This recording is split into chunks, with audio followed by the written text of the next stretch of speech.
Technology has had its good and bad effects on society, and though the good mostly outweighs the bad, the effects of the bad can still be felt, especially when it comes to hacking, which has constituted one of the worst nightmares of the Federal Bureau of Investigation, FBI. The FBI's main job is combating criminal activity. They are the domestic security and intelligence unit for the United States. They go underground into some of the darkest realms of the criminal world that houses hackers. Not the good kind called white hat hackers, but the bad kind called the black hat hackers. Black hat hackers have proven just how delicate our internet's ecosystem is. Before we continue, don't forget to like our video, subscribe, and click the bell icon for more videos like this. To the business of the day, the FBI's worst nightmares finally caught. The majority of black hat hackers keep the FBI on their toes and prove very difficult to be caught, thereby becoming the FBI's worst nightmares. But as the saying goes, many days are for the thief, and one for the owner. Stay with us to see the FBI's worst nightmares that were finally caught. Kevin Mitnick. He was also known as Condor. His first great hit was on the computers that belonged to the United States Department of Defense, and that was only when he was 16 years old. To add to this, he stole $1 million worth of software from Digital Equipment Corporation, a computer company. The FBI began investigating Condor after a hack on California's Department of Motor Vehicles. He was almost caught, but he made a run for it. Determined not to get caught, he became one of the FBI's nightmares. As a fugitive of the law, Condor continued wreaking havoc, stealing files, credit card numbers, software, access codes, and any other valuable information he could get his hands on through phones and computers. To Condor, hacking wasn't about money. As most of his stolen wares were not sold, he believed to be a better or greater hacker, you should have more than the other guy. His reign of terror came to an end, although not immediately, as the FBI were on his tail for nearly 2 years. He was unchallenged during those periods until he broke into Tsutomu Shimura's home computers. Shimomura was a network security expert and made it personal, beginning a year-long search for Condor, which was a typical cat-and-mouse game. As for every move Condor made, Shimomura had several moves to counter it. Shimomura was able to track the online movement of Condor as a result of the online tracking and internet monitoring stations he had set up. The resources of the FBI, coupled with the skills and knowledge of Shimomura, tracked Condor to an apartment in Northern California, ending the FBI's 2 good years of nightmares. Albert Gonzalez. He was not only known as Cumba Johnny, but was also the ShadowCrew.com mastermind. If you know about hackers, then you definitely know about ShadowCrew.com. It's a black market where hackers come to sell credit cards they've stolen. They also sell stolen passports, social security numbers, and any other valuable information. But he was arrested for credit fraud and made to switch sides to become one of the key informants in an operation known as Operation Firewall. The operation was a large program that targeted hackers on how to bring them down. With Gonzalez's cooperation, about 28 hackers were arrested from 6 foreign countries and across 8 states in the U.S. These hackers were charged for selling over 1.7 million credit card numbers. At this point, we would have thought Gonzalez would have turned a new leaf, but he did not. He went on to become one of the worst nightmares of the FBI. After Gonzalez's cooperation, he was offered immunity and a job at the Secret Service. Then his true menace began. He developed a new persona, Soup Naki, no longer Cumba Johnny, and this was to help the United States government snare hackers. But that was only his day job. After work, he partnered with Maksym, a Ukrainian hacker who had sold over 11 million credit card numbers. For Gonzalez and Maksym to get credit card numbers to sell, they drove around town with a laptop hooked to a very powerful antenna. He also combined efforts with 2 European cohorts to hack one of the largest credit card processing companies, Heartland Payment System, stealing about 130 million cards worth of information. With these 2 operations, Gonzalez and his team sat on gold mines. It gave them an influx of cash, and he bought himself new cars, threw a $75,000 birthday party for himself, and he even stopped working for the FBI. The FBI had no evidence against him, even when they knew he was up to no good. Basically, he had taught the FBI what they knew about hacking, and he could easily cover his tracks without them getting a clue of it. While he must have been stealthy enough, were his companions stealthy enough? The FBI finally caught Gonzalez after his partner was caught by Ukrainian authorities and found 600 messages about stolen cards between Gonzalez and his partner. He was indicted, pleaded guilty, and charged with 20 years in prison. The companies affected by his actions spent not less than $400 million to cover the damages that he caused. Jensen James Ancheta.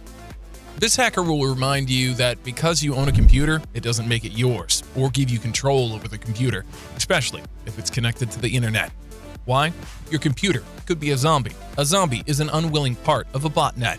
And if you aren't already clued in on how botnets work, there are computers with the same viruses that will force them to carry out all the same functions. They're controlled by a herder, the bot herder, who's the creator and controller of the botnet. Jeasnson was a bot herder and, at some point in his crime spree, had over 500,000 zombies or computers at his disposal. Imagine the havoc he could wreak with that number of zombies. He expanded his army as far as lending his zombies and affected computers to hackers and even spammers. Some of his zombies were reportedly owned by the United States Department of Defense and the U.S. Navy. The business was indeed good for him, as he went on a spending spree. He got himself a BMW and spent about $600 a week on clothes and car parts alone, which is about $815 at the time of producing this video. While he had fun, the FBI had one of their worst nightmares, leading them to Operation Bot Roast. This was a nationwide operation that was targeted at capturing bot herders. Funny how Jeasnson was one of the first to be caught. He pleaded guilty to the charges.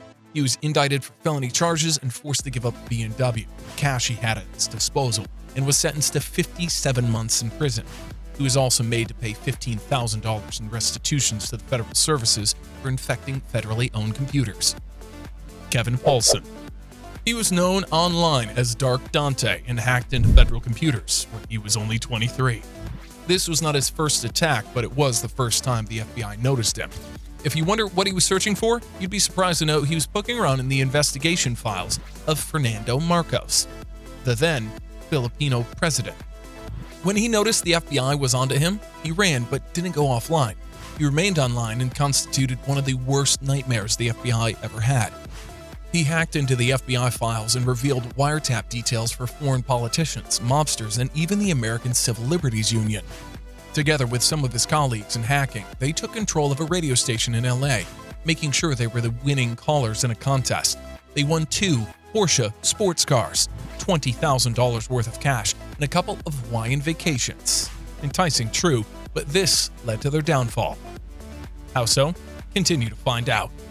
The TV show Unsolved Mysteries picked up Poulsen's story and proceeded to broadcast it, but as soon as the screen displayed the toll-free number that viewers could use in reporting the tips in the case, all the TV show lines went dead mysteriously. But he was soon arrested after employees from the supermarket recognized him from the show. The FBI, during his persecution, called Kevin Poulsen the Hannibal Lecter of computer crimes. He was indicted on the charge of money laundering and wire fraud. He was sentenced and released, but was prohibited from touching a computer for 3 years. Kevin Poulsen became a respected journalist who writes for Wired magazine about computer security and is a contributing editor at Daily Beast. Maksym, Igor Popov. Not only is he the FBI's worst nightmare, but one of the greatest enemies the FBI has ever had. Popov had quite an interesting childhood. Growing up around computers, he got his first personal computer at the age of 15. At the age of 20, he belonged to an Eastern European gang of hackers who were interested in stealing credit card information and extortion. This was when the FBI got interested in Popov and lured him in with a job offer, an offer Popov was happy to accept. However, the FBI had a different plan, one very different from Popov's expectation. He was arrested as he got off his flight and given an ultimatum, either go to jail or help the FBI. He cooperated with helping the FBI, but after 3 months, the FBI noticed that he used Russian colloquialisms to warn his gang members about his compromise. The FBI threw him in the jail until Ernest Hilbert, an upcoming FBI agent, desperately tried to bring down CarterPlanet.com, a hacker's website.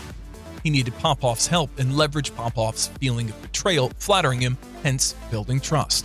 Not to mention, he told Popov that he was hunting his gang at this time, and he was also the only one capable of doing this job. Way to go, Agent Hilbert. This operation was called the Ant City Operation. It was used by Popov and Hilbert to get the real identities of the hackers, making them easy to apprehend. Ant City Operation soon spread, and a massive security breach leading to the stealing of 8 million cards happened. Hilbert was given this case in which Popov acted as the buyer and went as far as making videos of him with $200,000. The hacker took the bait and was indicted for it. 3 years later, Popov was set free. At this point, you may want to think he was a changed person, but once a black hat hacker, always a black hat hacker. He couldn't adapt to the country, and through Hilbert, the judge permitted him to visit Ukraine. All the while, Hilbert knew he would never return. If you were in Popov's shoes, would you? Popov continued in his mischief, hacking companies, calling them and offering solutions using Hilbert's name as a reference, which worked just perfectly for him. Popov was in league with Leonardo Sokolov, and together they created one of the FBI's most embarrassing cases. Meanwhile, Hilbert in the United States was facing suspicion for fraud and conspiracy for leaking the government's confidential information. This, however, didn't stop Hilbert from being Popov's one and only friend after totally ruining Hilbert's FBI career. What do you think about this? Which of these hackers do you know? Don't forget to share your opinions or thoughts in the comments section. Also like, share, and subscribe to get more content like this. Don't forget to check out our other videos coming up right now.